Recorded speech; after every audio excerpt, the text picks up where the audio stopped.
Bonjour YouTube, bonjour à toutes et à tous, nous voilà pour ce PSG Auxerre, c'est fini, le Ballon d'Or, je sais que certains le savourent encore, peut-être que certains veulent encore parler du classement, ça ne sera pas pour moi et c'est fini, pour moi c'est enfin. Marseille PSG, c'est fini aussi, je vois que les supporters continuent bien sûr de s'envoyer des pics sur les réseaux sociaux, j'en dire passez à autre chose, c'est bon, là il y a un autre week-end qui arrive, il y a la Ligue des Champions, la semaine prochaine, des choses qui m'intéressent bien plus, les matchs à venir, c'est toujours le plus important, le match qui arrive. Donc on va faire un point sur le groupe pour Paris-Auxerre, avec pas que des bonnes nouvelles, j'en suis désolé, même s'il y en a. On va faire aussi l'équipe parisienne possible, qui est loin d'être simple, mais on va la faire quand même. Et puis bien sûr, gentiment, on va pouvoir se projeter sur les pronostics, les prédictions, on va présenter un petit peu Auxerre, on va faire tout ça ensemble. Avant ça, vous n'hésitez pas à vous abonner, à mettre un petit j'aime sur la vidéo, ça fait plaisir. Je sais que le nouveau FIFA, enfin le nouveau FIFA, c'est fini d'ailleurs, on ne dit plus FIFA, on dit IAFC pour les plus fidèles. Pour moi ça reste FIFA, c'est plus simple à dire. Mais je sais qu'il est sorti, c'est bien aujourd'hui, donc bon, tout le monde est dessus. Je comprends, il n'y a pas de souci, mais ça fait plaisir. Faites une petite pause. Quand on joue trop d'affilée, ça monte au cerveau, on devient nerveux pour rien. Je sais que c'est la course. Pour ceux qui sont en mode carrière, c'est plus détendu en général. Pour le mode fut, je sais, vous êtes en mode course opaque, là, il faut remplir les objectifs, il faut monter l'équipe, il faut aller gagner, il faut aller faire du fut champion. Je sais pas si on a des week-end, je sais pas, je suis plus du tout sur fut. Moi, c'est que carrière maintenant. Je veux une gestion du temps saine et tranquille. Mais on n'est pas là pour parler de jeux vidéo. En plus, il y en a plein d'autres aussi. Pour ceux qui ne sais pas s'il y a d'autres jeux qui sont sortis récemment, mais je sais que celui-là, c'est aujourd'hui, parce que je vois dans mes fils d'actualité football, forcément, que c'est sorti. On est parti. Le point sur le groupe, il faut pas que je me trompe, c'est là normalement. On va enlever la décoration, le point sur le groupe côté PSG. Attendez, c'est pas la bonne page, ça sera pour la fin. Je vous ai spoilé la fin. Zut. 4 absents côté PSG qui sont annoncés déjà. Alors peut y avoir, comme je le dis toujours, au moment d'enregistrer, là on a la chance, on a le point médical. Peut y avoir de mauvaises surprises d'ici demain matin, mais normalement ça ira. João Neves, Désiré Doué et Ousmane Dembélé poursuivent leur rééducation. Donc pas de nouvelle pression sur le retour. Neves, c'est une petite déception parce que des van espoirs qui soit là. Il était question du repos jusqu'à cette semaine. On se disait qu'il allait reprendre l'entraînement cette semaine. Finalement, c'est un peu trop tôt. Est-ce qu'il sera là contre le Barça? C'est bien possible, mais certainement pas titulaire. Désiré Doué, on savait qu'il serait pas là contre Auxerre. Il y a un tout petit espoir qu'il soit peut-être remplaçant contre le Barça, même si je pense pas trop qu'il jouera. Et Ousmane Dembélé, pas de surprise, on l'attend pas avant la fin de la trêve internationale et sans doute un peu après, même pas directement pour le week-end de retour. Ça c'est un petit peu flou, mais il jouera pas avant la trêve, il jouera pas pendant la trêve, donc pas de surprise. La très mauvaise nouvelle du jour, Marquinhos, touché au quadriceps gauche, est en soins pour ses prochaines semaines. Je pense qu'il n'y a rien de très grave, c'est ce qu'a dit Luis Enrique en conférence de presse, que ça serait peut-être pas ces prochaines semaines s'il n'y avait pas la trêve. Il y a peut-être une façon de dire, il a une petite douleur, il va louper les prochains matchs du PSG, et un petit message, peut-être en accord, peut-être que c'est déjà vu avec la fédération brésilienne pour dire les gars, il est fatigué, il a des douleurs, vous avez que des matchs amicaux en octobre. Il n'est pas convoqué. S'il vous plaît, le convoquez pas. Je ne sais pas à quel point ça c'est une façon publique de dire les gars, soyez sages, on ne le convoque pas. Est-ce que c'est un peu une façon de les forcer, de dire voilà, nous on a dit qu'il était blessé plusieurs semaines, si vous l'appelez, c'est pas cool. Ou est-ce que c'est déjà vu entre les différents staffs? La liste brésilienne arrive assez tôt. En France, par exemple, elle arrive souvent le jeudi d'avant la trêve ou le mercredi. Italie, Espagne, Portugal, c'est plutôt le vendredi qu'elle sort, juste avant la trêve. Je trouve ça un petit peu tard. Tout ce qui est Brésil, je crois que l'Argentine aussi c'est le cas, c'est plutôt. Maintenant, en fait, là, genre juste vendredi, c'est plutôt genre aujourd'hui directement ou pendant le week-end. Donc voilà, peut-être que c'est déjà vu et qu'il a rien de très grave, vu que le Brésil va jouer des matchs amicaux en octobre. Il me semble que c'est Corée du Sud et Japon d'ailleurs. Que Marquinhos, du coup, va se reposer pendant ce temps. Je le vois bien revenir juste après, au match, juste après la trêve qui est Strasbourg. Je pense qu'il sera là. Mais pour ça, c'est qu'un sentiment. Il sera pas là jusqu'à la trêve, c'est sûr. Voilà, donc Luis Enrique n'avait pas l'air inquiet du tout en conférence de presse. On en parlera plusieurs fois pendant qu'on fait l'équipe. Mais voilà, j'ai noté la conf et il a dit oui, donc, c'est une petite douleur sur la dernière action contre Marseille. Donc voilà, il est au repos, mais il n'a pas parlé de déchirure ou de longue absence. Donc on va dire que ça ira. Il y a quand même une bonne nouvelle dans tout ça. C'est toujours ça. On ne l'a pas mentionné jusqu'ici parce qu'il n'est pas dans le plan médical. Il a repris l'entraînement ce jeudi. Bradley Barcola, normalement, sera dans le groupe. Il a vraiment pas été absent longtemps, donc je pense qu'il sera prêt pour jouer. C'est avec ça qu'on va pouvoir le lancer sur la compo. Pour l'instant, on cache, hop, la compo qui s'affiche. N'hésitez pas, bien sûr, à donner votre avis dessus, que ce soit en direct ou sur YouTube. Donnez aussi vos compos dans les commentaires, les gars, qu'on puisse commenter, qu'on puisse voir, qu'on puisse comparer. Est-ce que vous êtes d'accord avec ça? Est-ce que vous voyez plutôt autre chose? Je vous le dis, c'est la première fois de la saison où j'hésite à mettre Chevalier. Et c'est pas à cause de l'erreur contre Marseille, c'est plutôt parce qu'il a fait une erreur contre Marseille que je le ferai jouer tout de suite plutôt que d'attendre le Barça. Ça fait une longue attente de 10 jours après avoir fait une bêtise. C'est pas bon, je pense. Et c'est parce que je me suis rappelé qu'il y avait ça que je me suis dit, ah ouais, non, il va jouer. Sinon, je l'aurais bien sorti un peu parce qu'il sort, il enchaîne depuis qu'il est arrivé. Marseille, match, voilà, toute sa tension, plus le double voyage, machin, c'est pas idéal. Et après, c'est le Barça en Ligue des Champions, grosse attente. Et je sais que parfois Luis Enrique a fait tourner en Ligue des Champions. Il y a plusieurs matchs. Avant des gros matchs Ligue des Champions, Safonov a joué plusieurs fois sur les 2 dernières saisons.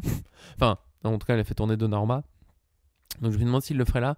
Là, je serais surpris. C'est un peu le laisser mijoter sa bêtise. Et c'est vraiment pas idéal pour un gardien. Ce serait bien qu'il joue. Un match en plus abordable, se remettre dans la victoire. De toute façon, c'est l'objectif. Clairement, le PSG, on va être obligé d'en parler plein de fois. Il y a le Barça mercredi, 2e journée de Ligue des Champions. C'est un match super attendu. Il faut y aller avec l'équipe la plus type possible, sachant que Dembélé sera pas là, Marquinhos non plus. Et en même temps, il faut avoir en tête que c'est que la phase de ligue quand même. Je sais que c'est un match super attendu, je suis pressé d'y être, bien sûr, ça va être un super match de foot, mais c'est pas un quart, c'est pas une demi, c'est pas une finale. Donc bon, faut quand même prendre ce match d'Auxerre très au sérieux. J'ai quand même fait tourner, parce que je dis tout ça, vous voyez déjà un peu l'équipe. Il y a eu pas mal de petites hésitations, mais on a joué contre Marseille lundi, il y a eu des gros coups. Et je ferais bien tourner un petit peu sur ce match. Je pense qu'il va y avoir une rotation.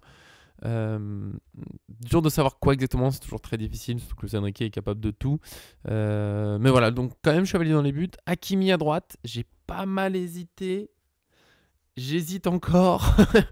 Mais je fais tourner Nuno Mendes et faire tourner les 2 latéraux d'un coup contre un Auxerre qui joue souvent en 5-4-1. J'en reparlerai plus longuement de Auxerre après, mais c'est quand même une équipe d'abord très défensive, qui est assez forte collectivement, qui a posé des problèmes au PSG la saison dernière. Il y a eu le match c'était Léon, là c'est plus lui le gardien sur le dernier match, mais très gros match là-bas, le stade scande son nom.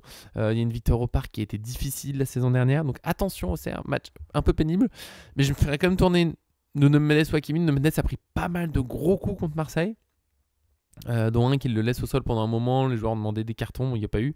Donc pour ça, je le ferai bien tourner. Puis Lucas Hernandez, c'est quand même un international français.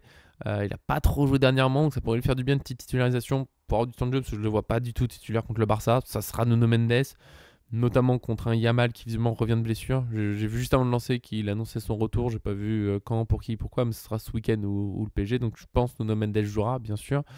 Et donc un Lucas Hernandez qui tourne, et c'est pour ça faire tourner Hakimi en plus.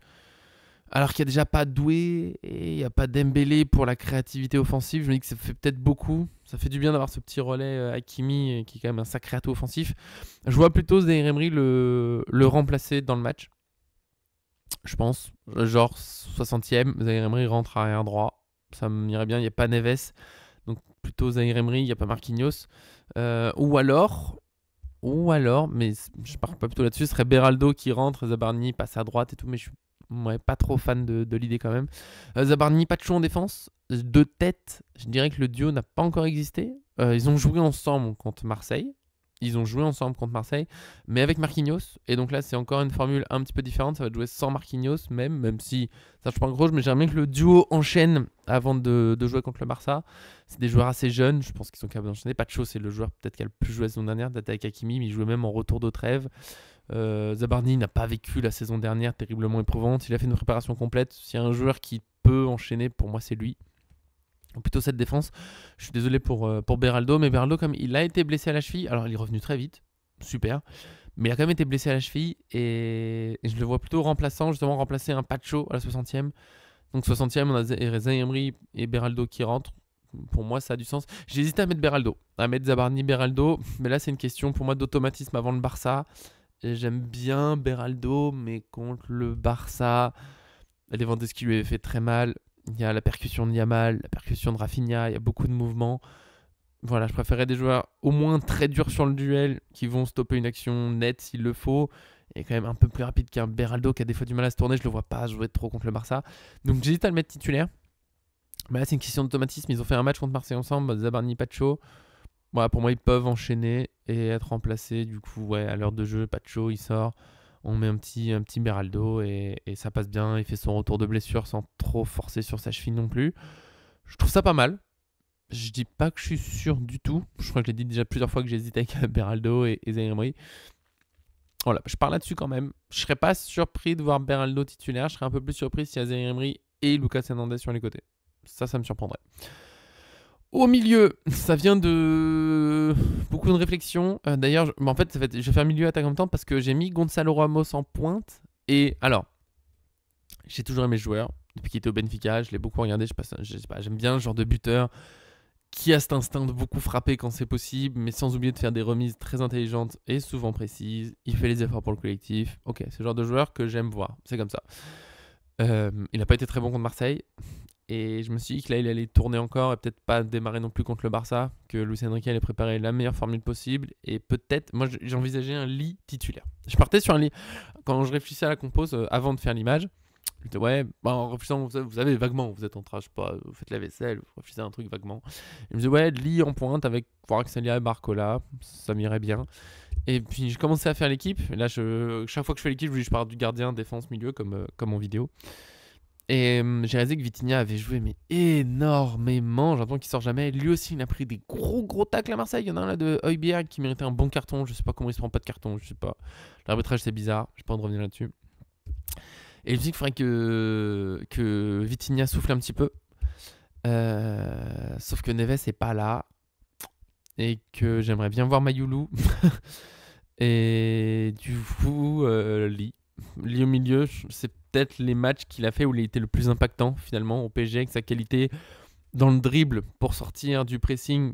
Voilà, juste un crochet, une petite accélération. Il n'arrive pas trop à percuter devant, à tenir sur la longueur. Donc voilà, une percussion au milieu de terrain sur 5 mètres pour se libérer. Et après sa qualité pied gauche qui reste très haute pour faire des belles passes. Je ne sais plus contre qui c'était la saison dernière. Il a fait 2 matchs de suite comme ça, un peu en 6 à la place de Vitinha justement. Et c'est peut-être dans ses meilleurs matchs au PSG, c'est aucun doute top 5 et peut-être ses 2 meilleurs matchs au PSG. Donc je verrai bien ça avec Ruiz qui enchaîne, qui sortira, bien sûr, je sais pas encore. Remplacé par qui au bout d'un moment, les gars il manque des joueurs. Peut-être l'un des jeunes. Je pense que il y a des titis là qui ont fait les entraînements qui vont peut-être pouvoir rentrer. Donc peut-être un Ruiz comme ça qui sort. Pour moi, c'est une vraie option. Et Mayoulou au milieu. Vitinha, par exemple, pardon, aussi qui peut rentrer. Bien sûr, Vitinha qui pourrait rentrer. Reprendre sa place de 6. Lee qui rejoue plus haut, ça lui va. Mayoulou, j'aimerais bien le voir avec 90 minutes. Je trouve que c'est l'un des Parisiens les plus intéressants contre Marseille. J'ai beaucoup aimé sa rentrée à la fin. De la fougue, de la créativité. Je l'ai dit dans ce PSG, sans Dembélé, sans Doué, sans Neves pour mettre un peu de folie un peu partout. Je pense qu'un Mayoulou peut faire du bien, notamment contre une équipe défensive. Donc j'aimerais bien le voir. C'est pour ça que je sors Zaïre Emery, c'est pour pouvoir faire souffler Hakimi à la fin et aussi parce que, ouais, déjà qu'il n'y a pas Doué, il n'y a pas Dembélé. Pour combiner avec Hakimi, je pense que Mayoulou ça sera mieux. Ça aidera un peu plus que Kvaratskhelia aussi, que je vois démarrer à droite. Avec un doute. J'ai un doute quand même. Peut-être que Mbaye démarre ce match. Peut-être que Mbaye, qui fait aussi une bonne entrée contre Marseille, démarre ce match. On fait souffler un peu Gvara, mais en même temps, faut quand même gagner les matchs. La Ligue 1 n'est pas gagnée. On n'est même plus le premier maintenant à cause de différence de buts. Et Gvara, pour moi, il faut qu'il avance au plus possible sur ce poste à droite, qui va peut-être refaire dans la saison de toute façon, avec Barcola qui est en train de monter en puissance, mais de fou. Et du coup, ce serait bien qu'il joue à droite. Et donc cette attaque-là, avec bien sûr des changements pareils. Changements en gestion, je pense que le score va compter, mais avec l'enchaînement des matchs, le Barça, je pense que les changements, pareil, Gvara il va sortir pas trop tard, rentrer un petit Mbaye. Ça sera très bien. Barcola jouera pas tout le match non plus. Évidemment, je sais pas qui va entrer. Je pense que les Titi vont. Je pense sincèrement que les Titi vont jouer. Peut-être un Njantou qui a été super intéressant en U19. Il y a un moment où il rentre. Et en fait, quand je vois peu d'autres options qu'il y a, parce qu'en fait, là, ne pas mettre Ramos en pointe, c'est mettre dans les autres joueurs qu'il y a eu Lee ou Mayoulou. Ce qui veut dire Zaïre Emery au milieu. Ok, mais il n'a pas été super dernièrement. Enfin, pas sur le dernier match. Et ça veut dire Hakimi, quoi, il y a un moment où on va manquer de joueurs. Donc il y a des jeunes qui vont jouer. C'est pour ça que je remets Ramos en pointe. C'est vraiment. Et tant mieux pour lui. Nouvelle opportunité, à un moment, il faut la saisir. Je comprends maintenant que les gens s'agacent. Il n'a pas été très bon là, depuis qu'il joue. On ne le voit pas assez, on ne le voit pas assez marqué. Il faut qu'il marque les occasions qu'il a, que ce soit de la tête. Je sais qu'elles sont pas simples. Il n'a pas eu beaucoup d'occasions, ni franchement d'occasions hyper franches. Mais il faut que ça rentre. C'est un buteur. La différence, ça viendra là. Ce qui est terrible, c'est que sans la confiance, c'est plus dur de marquer. Mais une fois en confiance, peut-être qu'il marquera plus. Mais il faut le déclic. Et ouais, des rentrées de Titi, Njantou, qui s'est entraîné avec le groupe professionnel. Jean Jal, qui s'entraîne avec le groupe professionnel, qui a été très très fort en U19 aussi. Pour moi, c'est des vraies options sur ce match. Parce qu'à un moment, il faut que les joueurs soufflent, tout simplement. Et en attaque, les absences de Doué et Dembélé elles pèsent. Forcément, les gens enchaînent beaucoup. Donc ouais, Mbaye qui rentre, Njantou peut-être.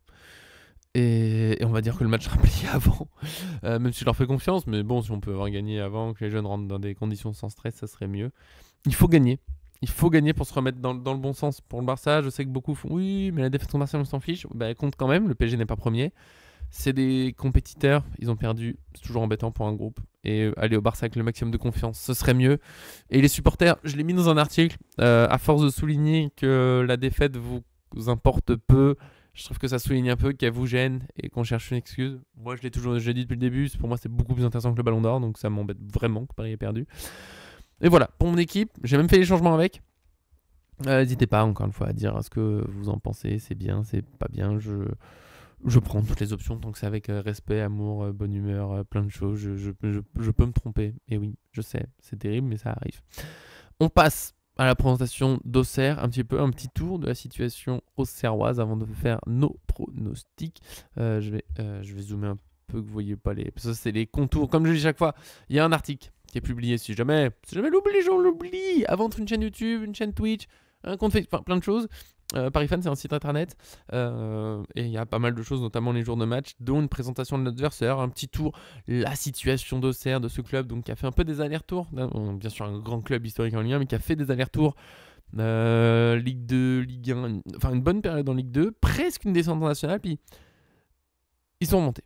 Ils sont remontés, puis ils sont redescendus pour revenir sur la saison 2024-2025, en étant un beau champion de Ligue 2 d'ailleurs. Ils se sont maintenus, milieu de tableau, très bien.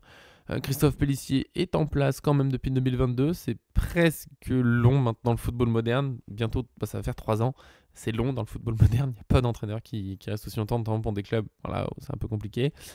Mercato estival, ouais, relativement calme. Gaëtan Perrin qui s'en va. Gabriel Osso aussi. Florian Hayé, mais rien de qui me semble trop dur. Il n'y a pas de grosses ventes. Bon, bah, c'est les Mercato Ligue 1.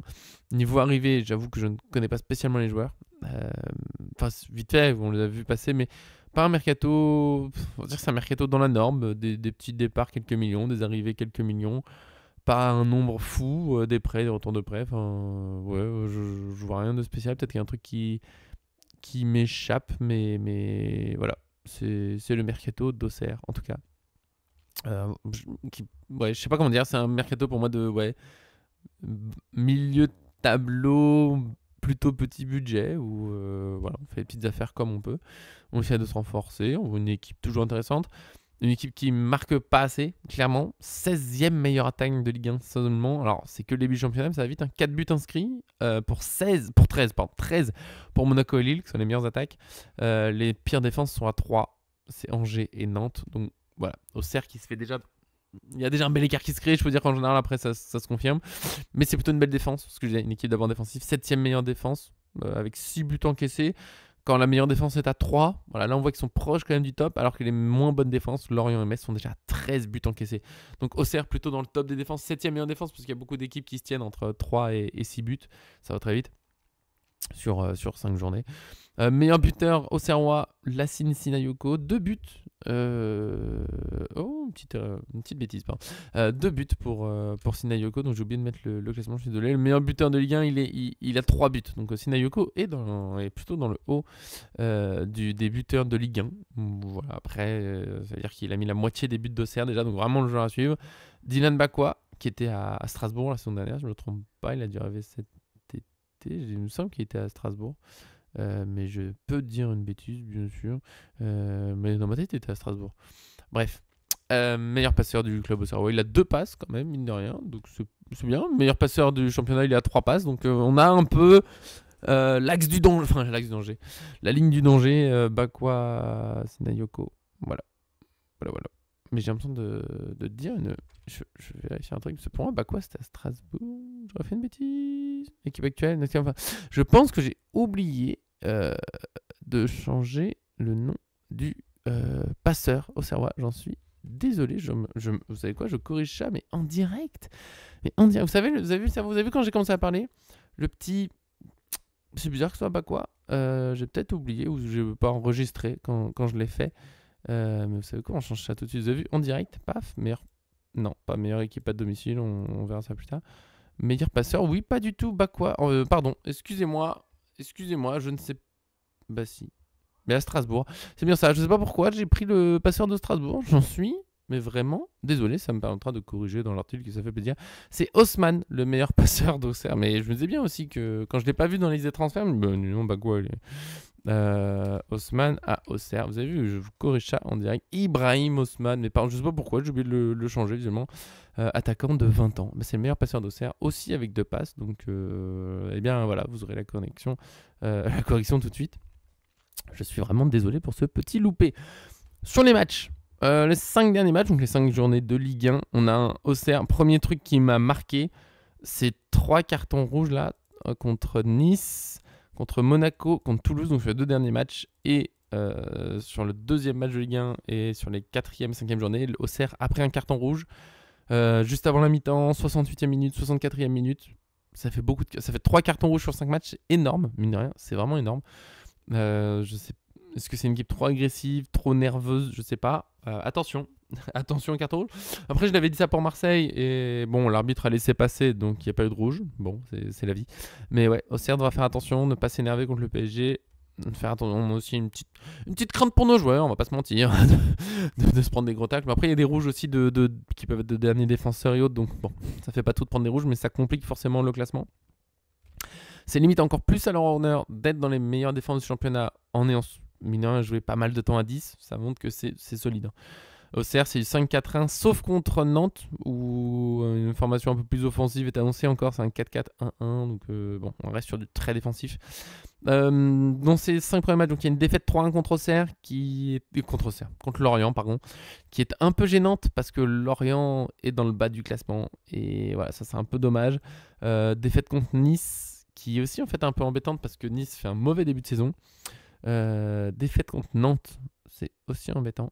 Il y a juste une victoire contre Toulouse. J'ai l'impression d'avoir encore fait une bêtise. Qu'est-ce qu'il a fait Je suis fatigué. En ce moment, ça me paraît bizarre. Victoire contre Toulouse, défaite contre Auxerre, défaite contre... Non, bah c'est ça. Ils n'ont pas beaucoup de points, nos amis Auxerrois. Victoire contre Lorient. Ah, c'est bien ce qui me semblait, mais qu'est-ce que j'ai fait moi encore ? Il y a une victoire contre Lorient. Il y a 3 défaites de suite contre Nice, Nantes et Monaco. C'est assez embêtant. Et une victoire contre Toulouse, même en ayant joué 11 contre 10. Ça, c'est plutôt à mettre à leur crédit. C'est pas facile, mine de rien. Tu prends ton carton rouge. Bon, ils menaient déjà 1-0, donc ils ont bétonné derrière. Ils n'ont pas la possession de balle d'ailleurs dans le match contre Toulouse. Toulouse qui est une équipe de possession, donc ça aide pas. Mais pardon pour le... Je sais pas, moment de fatigue. Une équipe qui n'a pas la possession. Il y a une possession de balle seulement contre Nantes, qui est l'une des pires attaques du championnat. Sinon, c'est 39, 32, 44, 43. Bon, contre Paris, ça va être du 25-30, je pense. Et Auxerre qui va juste être en bloc. 5-4-1. Une équipe plus ou moins probable. Juste des doutes en défense, parce qu'ils vont encore changer de défense. Parce que là, c'est Opengard qui est suspendu pour ce match. Senaya, c'est pas sûr qu'il soit là. Il est incertain. Il sera peut-être blessé. Donc voilà. 2-3 petites incertitudes pour l'instant, je l'ai mis, mais on verra. Et donc une équipe très défensive côté Auxerre, encore une fois. Désolé pour les petites erreurs, je ne sais pas ce qui m'a pris. Avec tout ça, on va pouvoir repasser, on va remettre la déco, le prono possible, bien sûr, pour ce match. Avec tout ce qu'on a dit, je suis pas sûr d'avoir un PSG, mais le PSG, des fois, il aime bien répondre un peu comme ça. J'hésite avec un 2-0 un peu terne et un 3-0... un petit peu moment de folie, on regagne en précision, on va être un petit peu optimiste, on va se faire plaisir, 3-0. Allez, je vois vraiment pas Auxerre faire grand... Voilà, j'ai l'impression que ça va vraiment en attaque-défense, après ça va dépendre. On peut tenter, vu notre compo, Ramos, Barcola, buteur pour son retour, et Mayoulou, Mayoulou buteur. Voilà, Ramos, Barcola, Mayoulou, ça me paraît pas trop mal, ça me paraît jouable. En tout cas, n'hésitez pas, encore une fois, donnez vos pronostics, je le dis jamais assez. Le petit jeu, bien sûr, le bon pronostic. Mais lors du débrief, c'est quoi? C'est des applaudissements que vous gagnez. Avec les buts, moitié des buteurs, un buteur surprenant, un petit truc un peu sympa. C'est une chanson improvisée en plus. Et là, je peux vous dire que ça vaut le coup, clairement. Donc voilà, profitez bien du match. Avant de se quitter, le spoil de la fin que j'ai fait tout à l'heure sans faire exprès, mais c'est quoi? Mais c'est les plats, bien sûr, aux traditions parifaniennes, si j'ose le dire. Un plat de la région adverse, je pense que c'est toujours très très important de se renseigner sur les choses à manger. Et pour ce coup, au cerf, j'ai trouvé des petits trucs sympas. Les escargots, ok. Bon, je vais pas vous présenter ça longuement. Les escargots, un peu tout le monde connaît. Le chablis, avec bien sûr modération, on pourrait dire les raisins. Les œufs en meurette. Alors, je ne sais pas si je manque de culture ou pas, mais je ne connaissais pas. Voilà, ça vient du Moyen-Âge. Avec du vin rouge, du vin blanc. Voilà, ça serait hyper bon, visiblement. Je sais pas du tout. Je sais pas du tout. C'est très difficile de pocher les œufs, visiblement. C'est des œufs avec du vin. Si quelqu'un a déjà mangé, merci d'avoir un tour. Clafoutis aux cerises. Bon, j'adore le clafoutis. Cerise, je sais pas. Mais clafoutis, c'est une très belle idée, donc pourquoi pas si vous voulez, si vous pouvez. Je trouve qu'il n'y avait pas grand chose sur celui-là. J'ai trouvé un deuxième, bien sûr, plus classique, mais il n'y a pas les images. Il est très difficile de trouver des spécialités d'Auxerre avec les images. J'étais un peu déçu. L'escargot de Bourgogne, qui est voilà, la spécialité. Donc pourquoi pas, si c'est très bon, eh bien faites-vous plaisir. Jambon persillé, cornichon, je sais pas du tout, cassis, aucune idée. La gougère, ok, ça peut être sympa, un petit apéro bien sûr. Le jambon à la chablisienne, je ne sais pas ce que ça donne, mais pourquoi pas. Les œufs en meurette de retour, il ne faut vraiment pas passer à côté. Le bœuf bourguignon, je m'attendais à tomber là-dessus en boucle. Est-ce que c'est parce que je suis un viandard? Peut-être. Niveau fromage, pour ceux qui aiment ça, et j'en fais encore partie, les poisses, évidemment, je ne savais pas qu'il y avait un S à la fin. Le sous-main-train, je connais pas. Et chèvre frais, là, Auxerre m'a convaincu. Pour moi, ce sera du chèvre. Peut-être un peu bourguignon, je sais pas. On n'a pas encore fait les courses, donc on verra. N'hésitez pas à donner, bien sûr, vos petits conseils niveau culinaire aussi. On est là, Parifan, on est là pour tout, pour se faire plaisir. Mais oui! Devant le match, faites-vous plaisir. Merci en tout cas à tous de nous suivre. On se retrouve lundi pour le débrief. Je le répète, grosse semaine prochaine.